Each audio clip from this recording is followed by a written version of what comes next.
නමුත් මේ ඕගොල්ලෝ කරන රැකියාව අයිති වෙලා තියෙන්නේ එතෙන්ට නෙවෙයි.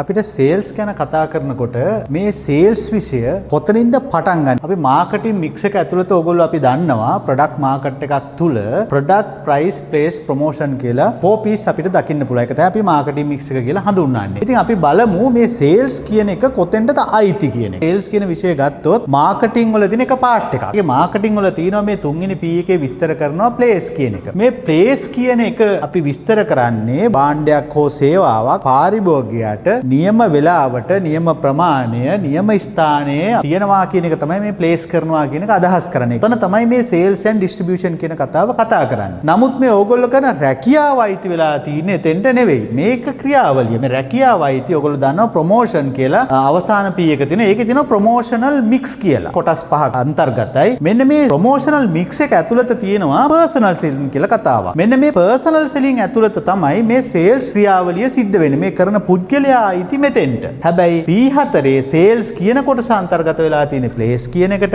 මේ ප්ලේස් කියන කොටසේ මේ කාර්ය සිද්ධ කරන පුද්ගලයා ඉන්නේ පර්සනල් සෙලින් ඇතුළත. පුද්ගලයෙක් අනිවාර්යයෙන්ම ඉන්වෝල්ව් වෙනවා.